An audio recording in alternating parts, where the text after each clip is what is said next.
اللہ تم نے ان لوگوں کو نہیں دیکھا جن کی کتاب سے حصہ دیا گیا ہے کہ بتوں اور شیطانوں کو مانتے ہیں اور کفر کے بارے میں کہتے ہیں کہ یہ لوگ مومنوں کی نسبت سیدھے راستے پر ہیں۔ یہی لوگ ہیں جن پر اللہ نے لعنت کی ہے، اور جس پر اللہ لعنت کرے تو تم اس کا کسی کا مددگار نہ پاؤ۔ کیا ان کے پاس بادشاہ کا کچھ حصہ ہے تو لوگوں کو تل برابر بھی نہ دیں گے۔ یہ جو اللہ نے لوگوں کو اپنے فضل سے دے رکھا ہے اس کا حسد کرتے تو ہم نے خاندان ابراہیم کو کتاب اور دانائی عنایت فرمائی تھی اور سلطنت عظیم بھی بخشی تھی۔ پھر لوگوں میں سے کسی نے تو اس کتاب کو مانا اور کوئی اسے نے رکا اور ہٹا رہا تو نہ ماننے والوں کے جلانے کو دوزخ کی جلتی ہوئی آگ کا۔ جن لوگوں نے ہماری آیتوں سے کفر کیا ان کو ہم ان قریب آگ میں داخل کریں گے۔ جب ان کے کھالیں گل اور جل جائیں گے تو ہم کھالیں بدل دیں گے تاکہ ہمیشہ عذاب کا مزہ چکھتے رہیں۔ بے شک اللہ غالب حکمت والا ہے۔ جو ایمان لائے اور نیک اعمال کرتے رہے ان کو ہم بہشتوں میں داخل کریں گے جن کے نیچے نہریں بہہ رہی ہیں اور ان میں ہمیشہ ہمیشہ رہیں گے۔ وہاں ان کے لیے پاک بیویاں ہیں، ان کو ہم گھنے سائے میں داخل کر دیں۔ اللہ تم کو حکم دیتا ہے کہ امانت والوں کی امانتیں ان کے حوالے کر دیا کرو، اور جب لوگوں میں فضل کرنے لگو تو انصاف سے فیصلہ کیا کرو۔ اللہ تمہیں بہت خوب نصیحت کرتا ہے، بے شک اللہ سنتا اور دیکھتا ہے۔ مومنو، اللہ اور اس کے رسول کی فرما برداری کرو، اور جو تم میں سے صاحب حکمت ہے ان کی بھی، اور اگر کسی بات میں تم میں اختلاف واقع ہو تو اگر اللہ اور روز آخرت پہ ایمان رکھتے ہو تو اس میں اللہ اور اس کے رسول کے حکم کی طرف رجوع کرو، یہ بہت اچھی بات ہے، اس کا اعمال بھی اچھا۔ کیا تم نے ان لوگوں کو نہیں دیکھا جو دعوے تو یہ کرتے ہیں کہ کتاب تم پر نازل ہوئی ہے، اور جو کتابیں تم سے پہلے نازل ہوئی ان سب پر ایمان رکھتے ہیں اور چاہتے ہیں کہ اپنا مقدمہ ایک سرکش کے پاس لے جا کر فیصلہ کروائیں، حالانکہ ان کو حکم دیا گیا تھا کہ اس سے اتکاف نہ رکھیں، اور شیطان تو یہ چاہتا ہے کہ ان کو بہکا کر راستے سے دور ڈال دے۔ اور جب ان سے کہا جاتا ہے کہ جو حکم اللہ نے نازل فرمایا ہے اس کی طرف رجوع کرو اور پیغمبر کی طرف آؤ تو تم منافقوں کو دیکھتے ہو کہ تم سے اعتراف کرتے ہیں اور رکے جاتے ہیں۔ تو کیسی ندامت کی بات ہے کہ تم ان کے اعمال کی شامت سے ان پر کوئی مصیبت واقع ہوتی تو تمہارے پاس بھاگے آتے ہیں اور قسمیں کھاتے ہیں کہ واللہ ہمارا مقصد تو بھلائی اور ملاپ ہے۔ یہ وہ ہے کہ اللہ ان کے دلوں کی ساری باتیں خوب جانتا ہے، لہٰذا تم انہیں نظر انداز کر دو، انہیں نصیحت کرو اور ان سے خود ان کے بارے میں ایسی بات کہتے رہو جو دل میں اتر جانے والی ہو۔ اور ہم نے جو پیغمبر بھیجا اس لیے بھیجا کہ اللہ کے فرمان کے مطابق اس کا حکم مانا جائے۔ اور یہ لوگ جب اپنے حق اور ظلم کر بیٹھتے ہیں کہ اگر تمہارے پاس آتے ہیں اور اللہ سے بخشش مانگتے ہیں اور رسول خدا بھی ان کے لیے بخشش طلب کرتے ہیں تو اللہ کو معاف کرنے والا اور مہربان پاتے ہیں۔ تمہارے پروردگار کی قسم، یہ لوگ اس وقت تک مومن نہیں ہو سکتے جب تک یہ اپنے باہمی جھگڑوں میں تمہیں فیصل نہ بنائے، پھر تم جو کچھ فیصلہ کرو اس کے بارے میں اپنے دلوں میں کوئی تنگی محسوس نہ کریں اور اس کے آگے مکمل طور پر سر تسلیم غم کر دے۔ اور اگر ہم نے انہیں حکم دیتے کہ اپنے آپ کو قتل کر ڈالو یا اپنے گھر چھوڑ کر نکل جاؤ تو ان میں سے تھوڑے تو ایسے ہی کرتے کہ اگر یہ نصیحت بیکار بند ہوتے ہیں جو ان کی گواہی کی جاتی ان کے حق میں بہتر ہے، دین میں زیادہ ثابت قدمی کا موجب ہوتا، اور اس صورت میں ہم انہیں خود پاس سے یقینی اجر عظیم عطا کرتے اور سیدھا راستہ بھی دکھاتے۔ اور جو لوگ اللہ اور اس کے رسول کی اطاعت کرتے ہیں وہ قیامت کے روز ان لوگوں کے ساتھ ہوں گے جن پر اللہ نے بڑا فضل کیا، یعنی انبیاء اور صدیق اور شہید اور نیک لوگ، اور ان لوگوں کی رفعت بہت ہی خوب ہے۔ یہ اللہ کا فضل ہے اور اللہ جاننے والا کافی۔ مومنوں، جہاد کے لیے ہتھیار لے لیا کرو، پھر یہ تو جماعت جماعت ہو کر نکلا کرو یا سب اکٹھے کوچ کیا کرو۔ اور جب یقین تم میں سے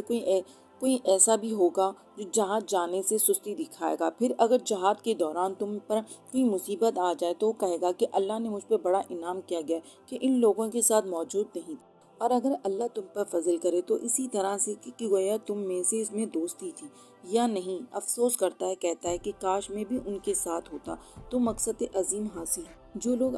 آخرت کو خریدتے ہیں اور اس کے بدلے دنیا کی زندگی کو بچانا چاہتے ہیں ان کو چاہیے کہ اللہ کی راہ میں جنگ کرے، اور جو شخص اللہ کی راہ میں جنگ کرے پھر شہید ہو جائے تو یہ غلبہ پائے، ہم عنقریب ان کا بڑا ثواب دیں گے۔ اور تم کو کیا ہوا ہے کہ اللہ کی راہ میں اور ان پر بے بس مردوں اور عورتوں سے اور بچوں کی خاطر نہیں لڑتے تھے، جو دعائیں کیا کرتے تھے کہ اے پروردگار ہم کو اس شہر سے جس کے رہنے والے ظلم میں نکال کر کہیں اور لے جا، اور اپنی طرف سے کسی کو ہمارا حامی بنا اور ہماری اپنے ہی طرف سے کسی کو ہمارا مددگار بنا۔ جو مومن ہیں وہ تو اللہ کے لیے لڑتے ہیں اور جو کافر ہیں وہ بتوں کے لیے لڑتے ہیں۔ سو تم شیطان کی مددگاروں سے لڑو اور ڈرو مت، کیونکہ شیطان کی چالیں در حقیقت کمزور ہیں۔ بھلا تم نے ان لوگوں کو نہیں دیکھا جن کو پہلے یہ حکم دیا گیا تھا کہ اپنے ہاتھوں کو جنگ سے روکے رہو اور نماز پڑھتے رہو، زکوٰۃ دیتے رہو؟ پھر جب ان پر جہاد فرض کر دیا گیا تو بعض لوگ ان میں سے لوگوں میں سے یوں ڈرنے لگے جیسے اللہ سے ڈرا کرتے ہیں، بلکہ اس سے بھی زیادہ،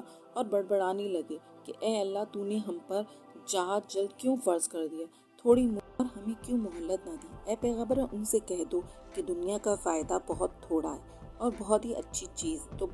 پرہیزگار کے لیے نجات آخرت ہے، اور تم پر داغے برابر بھی ظلم نہیں کیا جائے۔ تم جہاد بھی ہوگے اور ایک نہ ایک دن موت تمہیں آئی پکڑے گی، چاہے تم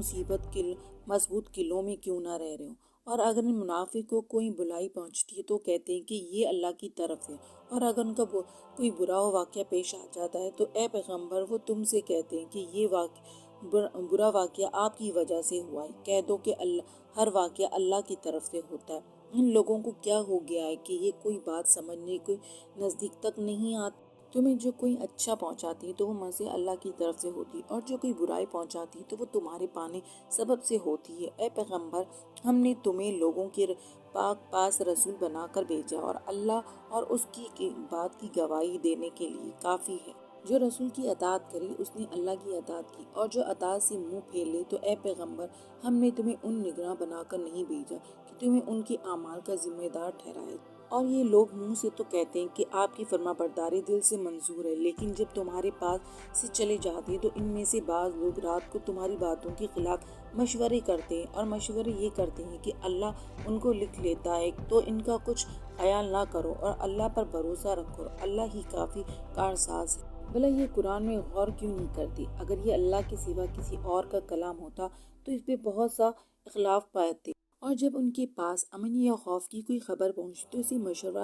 مشہور کر دیتے، اور اگر اس کے پیغمبر اور اپنے سرداروں کے پاس پہنچاتے تو تنقید کرنے والے اس کی تنقید کر لیتے۔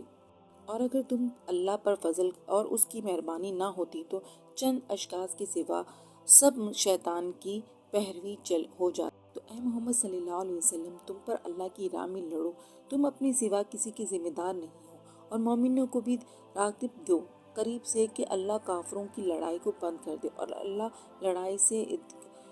اعتبار سے بہت سخت ہے اور سزا کے لحاظ سے بہت زیادہ۔ جو شخص کوئی اچھی سفارش کرتا ہے اس میں حصہ ملتا ہے، اور جو کوئی برائی سفارش کرتا ہے اسے برائی میں حصہ ملتا ہے، اور اللہ ہر چیز پر نظر رکھنے والا ہے۔ اور جب تم کو کوئی دعا دے تو جواب میں تم اس سے بہتر کلمے سے اسے دعا دو یا انہیں لفظوں سے دعا دو، بے شک اللہ ہر چیز کا حساب لینے والا ہے، اور اللہ وہ معبود برحق ہے کہ اس کے سوا کوئی عبادت کے لائق نہیں۔ وہ قیامت کے دن تم سب کو ضرور جمع کرے گا، اور اللہ سے بڑھ کر بات کا سچا کون؟ تو کیا سب کے